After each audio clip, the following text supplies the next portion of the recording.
ಬೆಂಗಳೂರಿನಲ್ಲಿ ಪಿಸ್ತೂಲ್ ಹಿಡಿದು ವ್ಯಕ್ತಿ ಓಡಾಡಿರೋದು. ರಾಜಾಜಿನಗರದಲ್ಲಿರುವಂತ ಪಬ್ಗೆ ಬಂದಿದ್ದಂತ ವ್ಯಕ್ತಿ ನಾಪತ್ತೆ ಆಗ್ಬಿಟ್ಟಿದ್ದಾನೆ. ಪಿಸ್ತೂಲ್ ಅನ್ನ ಹಿಡಿದು ಜಿಯೋಮೆಟ್ರಿ ಪಬ್ಗೆ ನುಗ್ಗಿದ್ದಂತ ವ್ಯಕ್ತಿ ಕಣ್ಮರೆ ಆಗಿರೋದು. ಸ್ಥಳಕ್ಕೆ ಸುಬ್ರಹ್ಮಣ್ಯ ಪೊಲೀಸರು ಭೇಟಿ ಕೊಟ್ಟಿದ್ದಾರೆ, ಪರಿಶೀಲನೆಯನ್ನ ನಡೆಸ್ತಾ ಇದ್ದಾರೆ. ಪಬ್ನಲ್ಲಿ ಅವಿತುಕೊಂಡಿದ್ದಾನೆ ಅಂತ ಹುಡುಕಾಟವನ್ನ ನಡೆಸಲಾಗ್ತಾ ಇದೆ. ಪಬ್ನಲ್ಲಿ ಕಳ್ಳತನ ಮಾಡಿ ಪರಾರಿಯಾಗಿರುವಂತ ವ್ಯಕ್ತಿ ಪಬ್ ಒಳಗಡೆ ಆತ ಇಲ್ಲ ಅನ್ನೋದು ಖಚಿತ. ನೋಡಿ, ಅಪ್ಡೇಟ್ ಸಿಗ್ತಾ ಇದೆ.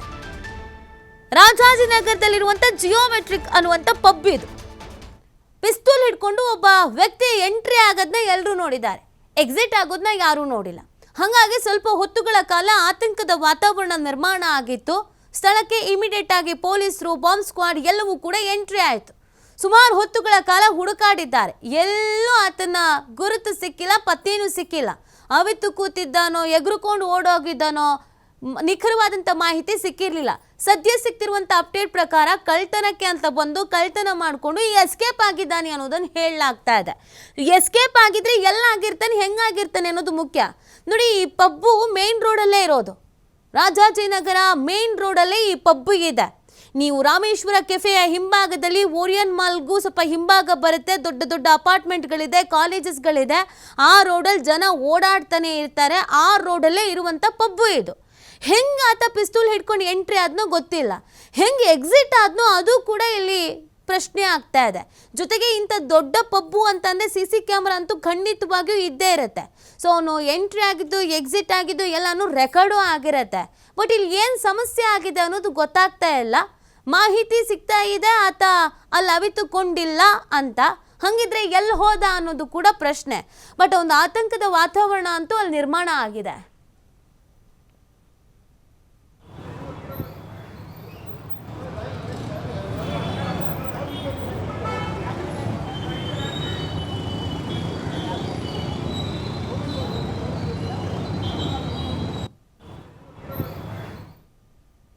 ಪಿಸ್ತೂಲ್ ಇರೋದನ್ನು ಆಗಿಲ್ಲ, ಅದ್ರಲ್ಲಿ ಕನ್ಫರ್ಮ್ ಆಗಿಲ್ಲ.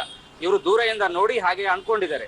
ಸೊ ಅವ್ರು ಕಳ್ಳತನ ಆಗಿದೆ ಅಂತ ಹೇಳಿ ನಮ್ಗೆ ಇಲ್ಲ ರೂಮ್ ಹೋಲ್ ಬಿಲ್ಡಿಂಗ್ ಎಲ್ಲ ನಾವು ಸರ್ಚ್ ಮಾಡಿಸಿದೀವಿ. ನಾವೇ ನಮ್ಮ ಪೊಲೀಸ್ ಅವರೆಲ್ಲ ಸರ್ಚ್ ಮಾಡಿದೀವಿ. ಸೊ ಅದರಲ್ಲಿ ಇಲ್ಲ ಅವರು. ಸೊ ಮೇ ಬಿ ಬೇರೆ ಬಾತ್ರೂಮ್ ಡೋರ್ ಇಂದ ಆಗ್ಲಿ, ಏನಾದ್ರು ಕಿಚನ್ ರೂಮ್ ಇಂದ ಆಗ್ಲಿ, ಹೊರಗಡೆಯಿಂದ ಏನು ಹೋಗಿರಬಹುದು ಅಂತ ನಮ್ಮ ಶಂಕ. ಎಷ್ಟು ಕಳ್ತನ ಆಗಿದೆ, ಏನು ಕಳ್ತನ ಆಗಿದೆ ಅದಿನ್ನು ಹೇಳ್ಬೇಕು. ಸೊ ಕ್ಯಾಶ್ ಕೌಂಟರ್ ನಲ್ಲಿ ಕ್ಯಾಶ್ ಹೋಗಿದೆ ಅಂತ ಹೇಳಿ ಅವ್ರಿಗೆ complaint given by the owner. ಒಬ್ಬನೇ ಬಂದಿದ್ದು. ಟೇಬಲ್ ಕ್ಯಾಶ್ ಕೌಂಟರ್ ಅಲ್ಲಿ ಏನಾದ್ರು ಹೊಡೆದಿರೋದು ಏನಾದ್ರು ಇದೆಯಾ? ಈಗ ಡೋರ್ ಓಪನ್ ಆಗಿದೆ, ಕೌಂಟರ್ ಓಪನ್ ಆಗಿದೆ. ಸೊ ಅವ್ರದ್ದು ಕ್ಯಾಶ್ ಜಾಸ್ತಿ ಏನಿರಲ್ಲ, ಎಲ್ಲ ಆನ್ಲೈನ್ ಪೇಮೆಂಟ್ಸ್ ಇರುತ್ತೆ ಕಾರಣಕ್ಕೆ. ಕೈಯಲ್ಲಿ ಪಿಸ್ತೂಲ್ ಇರೋದನ್ನು ಆಗಿಲ್ಲ, ಅದ್ರಲ್ಲಿ ಕನ್ಫರ್ಮ್ ಆಗಿಲ್ಲ. ಈ ಬಗ್ಗೆ ಮತ್ತಷ್ಟು ಮಾಹಿತಿ ನೀಡ್ತಾರೆ ನಮ್ಮ ಪ್ರತಿನಿಧಿ ಸಂತೋಷ್. ಕೆಲ ಹೊತ್ತುಗಳ ಕಾಲ ಆತಂಕದ ವಾತಾವರಣ ನಿರ್ಮಾಣ ಆಗಿತ್ತು. ಬಟ್ ಇಲ್ಲಿ ಕಳ್ತನಕ್ಕೆ ಬಂದಿದ್ನೋ, ಪಿಸ್ತೂಲ್ ಹಿಡ್ಕೊಂಡು ಬಂದಿದ್ನೋ, ಅಲ್ಲೇ ಇದ್ನೋ, ಎಕ್ಸಿಟ್ ಆದ್ನೋ, ಒಂದಷ್ಟು ಕನ್ಫ್ಯೂಷನ್ಸ್ ಇದೆ. ಏನಾಗಿದೆ ಅಂತ ಸಂತೋಷ್? ಮಿತಿ ಏನು, ಜಾಮಿಟ್ರಿ ಪಬ್ ಅಂಡ್ ರೆಸ್ಟೋರೆಂಟ್ ಏನಿದೆ ಅಲ್ಲಿಗೆ ವ್ಯಕ್ತಿಯವರು ವೆಪನ್ ಅನ್ನ ಹಿಡ್ಕೊಂಡು ಒಳಗಡೆ ಎಂಟ್ರಿ ಆಗಿರುವಂತದ್ದು. ಕೈಗೆ ಗ್ಲೌಸ್ ಗಳನ್ನ ಹಾಕೊಂಡಿದ್ದಾನೆ. ವೆಪನ್ ಅನ್ನ ಹಿಡ್ಕೊಂಡು ತಡರಾತ್ರಿ ಮಧ್ಯರಾತ್ರಿ 3:03 ವೇಳೆಗೆ ಇಲ್ಲಿಗೆ ಒಂದು ಎಂಟ್ರಿ ಆಗಿರುವಂತದ್ದು. ಸೊ ಇದನ್ನ ಗಮನಿಸಿರುವಂತಹ ಅಲ್ಲಿನ ಸಿಬ್ಬಂದಿಗಳು ಪೊಲೀಸರಿಗೆ ಮಾಹಿತಿಯನ್ನ ಕೊಟ್ಟಿರುವಂತದ್ದು. ಇದಾದ ಬಳಿಕ ಈಗ ಪೊಲೀಸರು ಸ್ಥಳಕ್ಕೆ ಬಂದಿದ್ದಾರೆ, ಬಂದು ಈಗಾಗಲೇ ಪರಿಶೀಲನೆ ಮಾಡ್ತಾ ಇರುವಂತದ್ದು. ಅಂದ್ರೆ ಆತ ವೆಪನ್ ಅನ್ನ ಇಟ್ಕೊಂಡು ಒಳಗೋಗಿದ್ದಾನೆ ಅಂತ ಸಂದರ್ಭದಲ್ಲಿ ಸಾಕಷ್ಟು ಆತಂಕ ಒಳಗೈತೆ. ಯಾಕಂತ ಹೇಳಿದ್ರೆ ಈಗಷ್ಟೇ ಇಂಡಿಯಾ ಪಾಕಿಸ್ತಾನ ಬಾರ್ಡರ್ ಅಲ್ಲಿ ಕೂಡ ವಾರ್ಗಳಾಗ್ತಾ ಇರುವ ಹಿನ್ನೆಲೆಯಲ್ಲಿ ಈಗಾಗಲೇ ಪೊಲೀಸರು ಸಾಕಷ್ಟು ಕಟ್ಟೆಚ್ಚರವನ್ನು ಕೂಡ ವಹಿಸಿದ್ರು. ಅದ್ರ ನಡುವೆ ಈ ರೀತಿಯಾಗಿ ಒಂದು ಇನ್ಸಿಡೆಂಟ್ ಆಗಿರುವಂತದ್ದು ಎಲ್ಲರೂ ಕೂಡ ಆತಂಕಕ್ಕೆ ಒಳಗ್ ಮಾಡಿತ್ತು.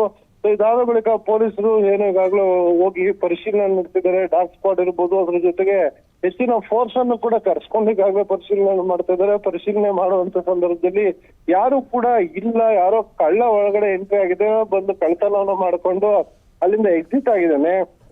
ಅದೇ ಯಾವ ಮಾರ್ಗವಾಗಿ ಎಕ್ಸಿಟ್ ಆಗಿದೆ ಅನ್ನೋದ್ರ ಬಗ್ಗೆ ಇನ್ನೂ ಕೂಡ ಸ್ಪಷ್ಟತೆ ಗೊತ್ತಿಲ್ಲ. ಕಿಚನ್ ಮುಖಾಂತರ ಇಲ್ಲ ಯಾವ್ದಾದ್ರು ಕಿಟಕಿ ಮುಖಾಂತರ ಆತ ಆ ಬಿಲ್ಡಿಂಗ್ ಇಂದ ಎಕ್ಸಿಟ್ ಆಗಿರುವಂತದ್ದು. ಯಾಕಂತ ಹೇಳಿದ್ರೆ ಇಷ್ಟೊತ್ತವರೆಗೂ ಕೂಡ ಒಳಗಡೆ ನಾವು ಪರಿಶೀಲನೆ ಮಾಡಿದ್ರೆ ಆತ ಕಾಣಿಸ್ತಾ ಇಲ್ಲ. ಈ ಕಾರಣಕ್ಕಾಗಿ ಅಲ್ಲಿಂದ ಎಕ್ಸಿಟ್ ಆಗಿದ್ದಾನೆ. ಆತ ಎಕ್ಸಿಟ್ ಆಗಿರೋ ಯಾವ ದೃಶ್ಯಗಳು ಕೂಡ CCTV ಇರ್ಬೋದು, ಯಾವ್ದ್ರಲ್ಲೂ ಕೂಡ ಸೆರೆ ಆಗಿಲ್ಲ.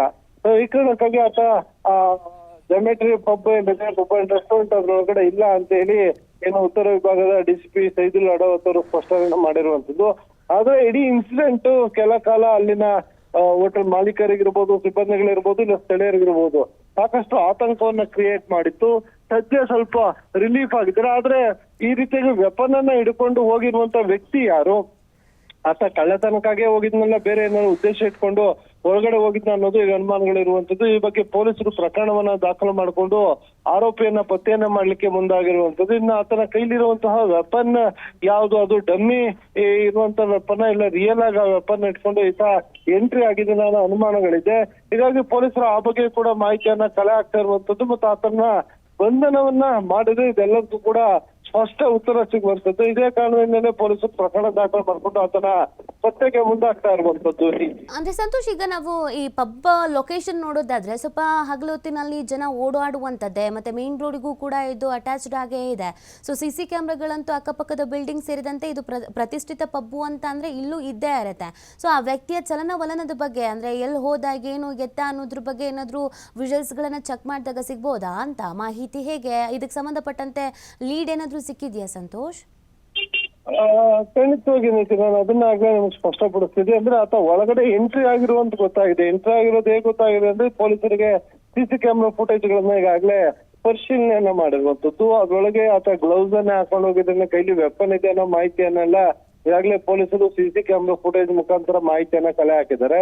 ಸೊ ಪ್ರಕರಣ ದಾಖಲು ಮಾಡ್ಕೊಂಡ ಬಳಿಕ ತನಿಖಾ ಭಾಗವಾಗಿ ಪೊಲೀಸರು ತನಿಖೆ ಮಾಡುವಂತ ಸಂದರ್ಭದಲ್ಲಿ ಏನು ಆ ಜಾಮೆಟ್ರಿ ಪಬ್ ಅಂಡ್ ರೆಸ್ಟೋರೆಂಟ್ ಏನಿದೆ ಅದಿರ್ಬೋದು, ಅದರ ಅಕ್ಕಪಕ್ಕ ಬಿಲ್ಡಿಂಗ್ ಗಳಿರ್ಬೋದು, ಸೊ ಅದರ ಜೊತೆಗೆ ಇನ್ನ ಆ ಭಾಗದ 1 ಕಿಲೋಮೀಟರ್ 2 ಕಿಲೋಮೀಟರ್ವರೆಗೂ ಕೂಡ CC ಕ್ಯಾಮ್ರಾಗಳು ಏನಿರುತ್ತೆ ಅವೆಲ್ಲವನ್ನು ಕೂಡ ಪರಿಶೀಲನೆಯನ್ನ ಮಾಡ್ತಾ ಹೋಗ್ತಾರೆ.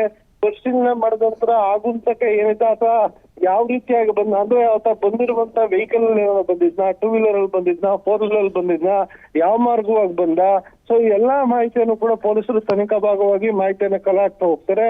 ಅದ್ರ ಜೊತೆಗೆ ಈ ನೆಟ್ವರ್ಕ್ ಮೊಬೈಲಿಂಗ್ ಏನಿರುತ್ತೆ ಅದನ್ನ ಟವರ್ಗಳನ್ನ ಡಂಪ್ ಮಾಡ್ಕೊಂಡು ಒಂದ್ ವೇಳೆ ಆತನ ಸುಳಿವೇ ಸಿಗ್ಲಿಲ್ಲ ಅಂದಾಗ, ಸೊ ಆ ಮಧ್ಯರಾತ್ರಿ ಏನು 3-3:30 ಸಂದರ್ಭ ಏನಿದೆ, ಸೊ ಆ ಸಂದರ್ಭದಲ್ಲಿ ಆಕ್ಟಿವ್ ಆಗಿರುವಂತಹ ನಂಬರ್ಗಳೇನಿರುತ್ತೆ, ಸೊ ಆ ನಂಬರ್ಗಳ ಮುಖಾಂತರ ಆತನ ಪತ್ತೆಗೆ ಮುಂದಾಗ್ಬೋದು. ಒಟ್ಟಾರೆಯಾಗಿ ಆರೋಪಿ ಪತ್ತೆಗೆ ಎಲ್ಲಾ ರೀತಿಯ ಮಾಹಿತಿಯನ್ನ ಕಲೆ ಹಾಕ್ತಾ ಇದ್ದಾರೆ. ಮತ್ತೆ ಯಾರಾದ್ರೂ ಆತನ ನೋಡಿದ್ರೆ ಆತನ ಚಹರೆಯ ಬಗ್ಗೆ ಮಾಹಿತಿಯನ್ನು ಕೂಡ ಕಲೆ ಹಾಕ್ತಾ ಇರುವಂತದ್ದು. ಒಟ್ಟಾರೆಯಾಗಿ ಈ ಇನ್ಸಿಡೆಂಟ್ ಆದ ನಂತರ ಏನು ನಗರ ಪೊಲೀಸರು ಅಲರ್ಟ್ ಆಗಿದ್ದಾರೆ. ಅಲರ್ಟ್ ಆಗಿ ಆರೋಪಿಯನ್ನ ಪತ್ತೆ ಮಾಡ್ಲಿಕ್ಕೆ ಮುಂದಾಗಿರುವಂತದ್ದು. ನೀತಿ. ಓಕೆ, ಥ್ಯಾಂಕ್ ಯು ಸಂತೋಷ್ ತಮ್ಮೆಲ್ಲ ಡೀಟೇಲ್ಸ್ಗಾಗಿ.